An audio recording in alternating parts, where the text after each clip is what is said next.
أعوذ بالله من الشيطان الرجيم بسم الله الرحمن الرحيم قل يا أيها الكافرون لا أعبد ما تعبدون ولا أنتم عابدون ما أعبد ولا أنا عابد ما عبدتم ولا أنتم عابدون ما أعبد لكم دينكم ولي دين। এখন আমরা জানবো আউযু বিল্লাহ ও বিসমিল্লাহ পড়ার কয়টি পদ্ধতি রয়েছে। আউযু বিল্লাহ ও বিসমিল্লাহ পড়ার মোট 4টি পদ্ধতি রয়েছে এবং সবগুলো পদ্ধতি সঠিক ও বৈধ।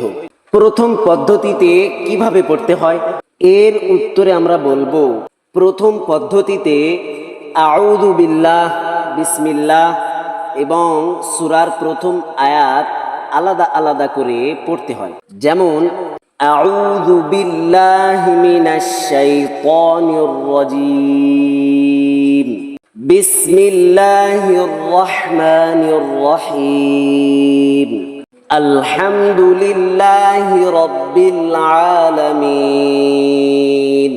এখানে সবগুলো আলাদা আলাদা করে পড়া হলো।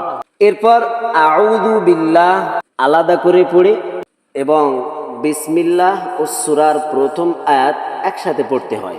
যেমন আউযু বিল্লাহি মিনাশ শাইতানির রাজীম বিসমিল্লাহির রহমানির রহিম আলহামদুলিল্লাহি রাব্বিল আলামিন একসাথে।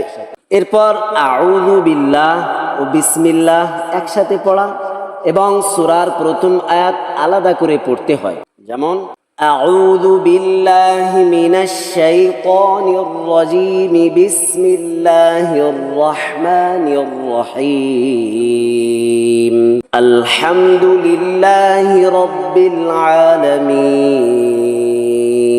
এরপর আউযু বিল্লাহ, বিসমিল্লাহ ও সূরার প্রথম আয়াত সব একসাথে পড়তে হয়। যেমন আউযু বিল্লাহি মিনাশ শাইতানির রাজীম বিসমিল্লাহির রহমানির রহিম আলহামদুলিল্লাহি রাব্বিল আলামিন। এর মূল শিক্ষা, এই 4টি পদ্ধতির যে কোনো একটি অনুসরণ করে কোরআন তিলাওয়াত শুরু করা সঠিক এবং বৈধ। তবে শিক্ষার্থীদের জন্য একটি পদ্ধতিতে অভ্যস্ত হওয়া ভালো। এখন আসি 2 সূরার মাঝে বিসমিল্লাহ পড়ার কয়টি পদ্ধতি আছে। 2 সূরার মাঝে বিসমিল্লাহ পড়ার পদ্ধতি 4টি, তার মধ্যে 3টি সঠিক পদ্ধতি আছে। সবগুলো পদ্ধতি সহিহ ও গ্রহণযোগ্য। এর মধ্যে প্রথম পদ্ধতি হলো 3টিকে আলাদা করে পড়া, অর্থাৎ সবচেয়ে সহজ ও নিরাপদ পদ্ধতি। প্রথমে আগের সূরা শেষ করতে হয়, তারপর বিসমিল্লাহ, তারপর নতুন সূরা। যেমন ওয়ালাম ইয়াকুল্লাহু কুফুয়ান আহাদ বিসমিল্লাহির রহমানির রহিম কুল আউযু বিরাব্বিল ফালাক। এটি জায়েজ বা বৈধ পদ্ধতি।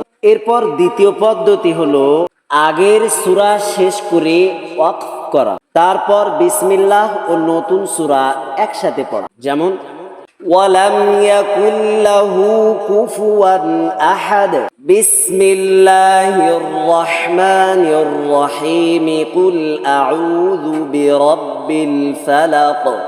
এরপর তৃতীয় পদ্ধতি জায়েজ বা বৈধ পদ্ধতি। তৃতীয় পদ্ধতি হলো সবগুলো একসাথে মিলিয়ে পড়া, অর্থাৎ আগের সূরার শেষ আয়াত অর্থাৎ আগের সূরার শেষ আয়াত সহ বিসমিল্লাহ ও পরবর্তী সূরার প্রথম আয়াত একসাথে পড়া, কোথাও ওয়াকফ না করে পড়া।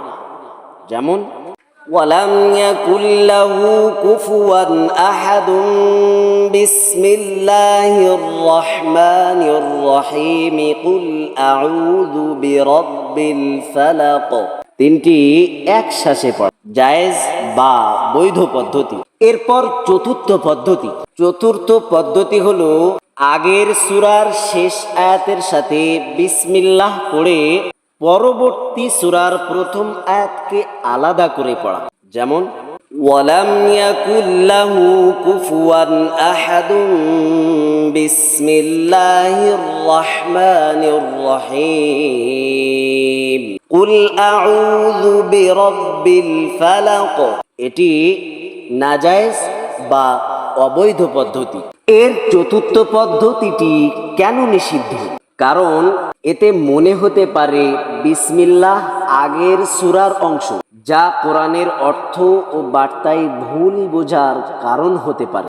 মূল কথা, তিনটি সঠিক পদ্ধতির যে কোনো একটি অনুসরণ করা যাবে। নিষিদ্ধ পদ্ধতি থেকে বাঁচা অপরিহার্য। হিফজ ছাত্রদের উচিত তাজউইদ সহ কোরআনের প্রতিটি আয়াত সঠিকভাবে পড়া ও মুখস্থ করা। সূরা আনফাল ও সূরা তাওবা এর প্রথম আয়াতের মাঝে বৈধ সূরত সমূহ। আল ওয়াকফ, সূরা আনফালের শেষ আয়াতে ওয়াকফ করা, অতঃপর বিসমিল্লাহ পাঠ করা ব্যতীত সূরা তাওবা শুরু করা। যেমন ইন্নাল্লাহা বিকুল্লি শাইইন আলীম বারাআতুম মিনাল্লাহি ওয়া রাসূলিহি।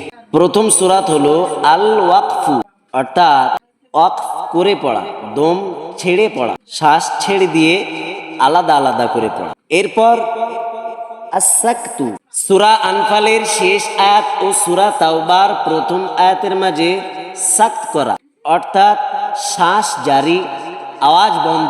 ইন্নাল্লাহা বিকুল্লি শাইইন আলীম বারাআতুম মিনাল্লাহি ওয়া রাসূলিহি। এরপর আল ওয়াসলু, সূরা আনফালের শেষ আয়াত ও সূরা তাওবার প্রথমত আয়াত মিলিয়ে পড়া। যেমন ইন্নাল্লাহা বিকুল্লি শাইইন আলীমুম বারাআতুম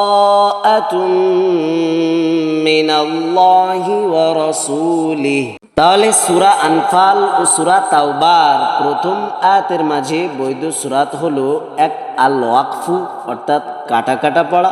2 নম্বর হলো আস-সাকতু, অর্থাৎ শ্বাস জারি রেখে আওয়াজ বন্ধ রেখে পড়া। 3 নম্বর হলো আল ওয়াসলু, অর্থাৎ মিলিয়ে পড়া। সূরা আনফালের শেষ আয়াত ও সূরা তাওবার প্রথম আয়াত দুটিকে মিলিয়ে পড়া।